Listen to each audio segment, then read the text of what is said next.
मेरे प्यारे दोस्तों एवं सज्जन मित्रों, हम आपको बताने जा रहे हैं राइट टू इन्फॉर्मेशन अर्थात कि सूचना का अधिकार अधिनियम क्या है, कब काम करता है, क्यों काम करता है, किसके लिए काम करता है और इसके पब्लिक को क्या फ़ायदे हैं और सरकारी डिपार्टमेंट में पारदर्शिता लाने के लिए इसकी कितनी महती उपयोगिता है।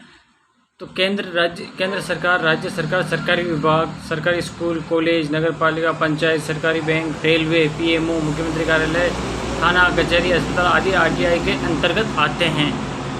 इन सबसे आप इंफॉर्मेशन मांग सकते हैं सूचना के अधिकार के तहत।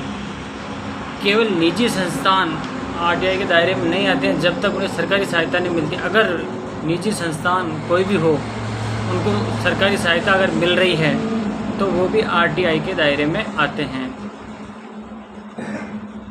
आरटीआई की मुख्य धाराएं कौन कौन सी है? धारा 3 प्रत्येक नागरिक को सूचना पाने का अधिकार। धारा 4 स्व प्रेरणा से जानकारी का प्रकाशन। धारा 6 आरटीआई आवेदन करने की प्रक्रिया। धारा 7 सूचना देने की समय सीमा 30 दिन। धारा 8 जिन सूचनाओं को देने से मना किया जा सकता वो है कॉन्फिडेंशियल, राष्ट्रीय सुरक्षा से संबंधित और निजी सूचनाएं कभी किसी को नहीं दी जा सकती है। धारा 19(1) पहली अपील।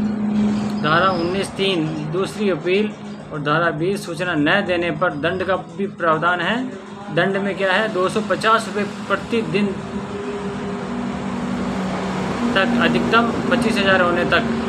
अगर कोई भी अधिकारी सूचना नहीं देता है तो उसको प्रतिदिन के लिए जुर्माना 250 रुपये लगेगा और ये 25,000 होने तक लगाया जा सकेगा। बाकी न्यायालय के नियमानुसार और अधिनियम के अनुसार। आरटीआई से जानकारी न देने पर क्या दंड है? पब्लिक इन्फॉर्मेशन ऑफिसर सूचना नहीं देता है या जानबूझकर गलत सूचना देता है तो 250 रुपये प्रति दिन का जुर्माना लगेगा, अधिकतम 25,000 होने तक। साथ ही अनुशासनात्मक कार्रवाई भी हो सकती है। आरटीआई की जो पावर है पारदर्शिता लाने के लिए, आरटीआई एक्ट की शक्ति और अधिकार क्षेत्र। आरटीआई एक भारत के संपूर्ण पूरे देश में लागू है। पहले जम्मू कश्मीर में लागू नहीं था, लेकिन सेक्शन 370 हटने के बाद, आर्टिकल 37 हटने के बाद संपूर्ण भारत में लागू है। ये सभी सरकारी संस्थाओं पर लागू होता है, चाहे वे केंद्र सरकार हो या राज्य सरकार या पंचायत, जो भी।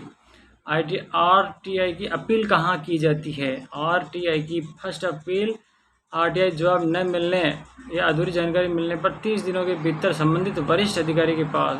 जिस अधिकारी से मांगी गई सूचना है उसने नहीं दी तो उसके अपर वाले अधिकारी, वरिष्ठ उसके ऊपर के अधिकारी को प्रथम अपील की जा सकती है। Second appeal. फर्स्ट अपील पर संतोषजनक जवाब न मिलने पर 90 दिनों के भीतर राज्य सूचना आयोग या केंद्रीय सूचना आयोग के यहाँ पे अपील की जा सकती है। दूसरी वाली। आरटीआई आवेदन शुल्क कितना होता है? राज्य शुल्क केंद्र सरकार का 10 रुपये, राजस्थान में 10 रुपये हैं। SC, ST, BPL कार्ड धारकों के लिए कई बार निःशुल्क होता है और राजस्थान में निःशुल्क है। आरटीआई फीस कैसे दी जाती है? Postal order, court fees, stamp, demand draft, नकद, रसीद के साथ, ऑनलाइन यदि वेबसाइट सपोर्ट करती हो तो। इन तरीक़ों से आप आरटीआई का जो है रसीद शुल्क जमा करा सकते हैं। आरटीआई के अंतर्गत कौन कौन से सरकारें आते हैं? केंद्र सरकार, सभी राज्य सरकारें, सरकारी निकाय जैसे बिजली बोर्ड, जल विभाग, पंचायत, नगर पालिका, सभी सरकारी सहायता प्राप्त संस्थान सभी। आरटीआई आवेदन की प्रक्रिया। आरटीआई एप्लीकेशन तैयार कैसे करें? सामान्य भाषा और हिंदी अंग्रेजी में कर सकते हैं। संबंधित विभाग का नाम, आरटीआई शुल्क जमा कराना, IPO, डिमांड ड्राफ्ट, नकद के तहत। डाक से भेजें या कार्यालय में जमा करें। 30 दिन के भीतर जवाब न मिले तो फर्स्ट अपील करें। आरटीआई आवेदन ऑनलाइन कैसे करें? Step by step. RTI website खोलें, https RTI-online.gov.in पे आप ऑनलाइन भी आरटीआई मांग सकते हैं। उसमें सबमिट रिक्वेस्ट पर क्लिक करें, डिस्क्लेमर स्वीकार करें और आगे बढ़ें। अपना विभाग, मिनिस्ट्री, डिपार्टमेंट चुनें। अपना नाम, पता, ईमेल, मोबाइल भरें।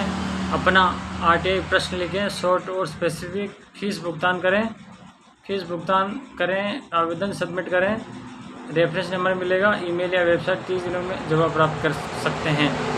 तो मोटे तौर पर हम आपको बता देते हैं कि आरटीआई जो कानून है जनता के हित में है और डिपार्टमेंटल सभी सरकारी दफ्तरों में पारदर्शिता लाने के लिए कि भ्रष्टता न बढ़े, उनके लिए RTI का कानून लाया गया था।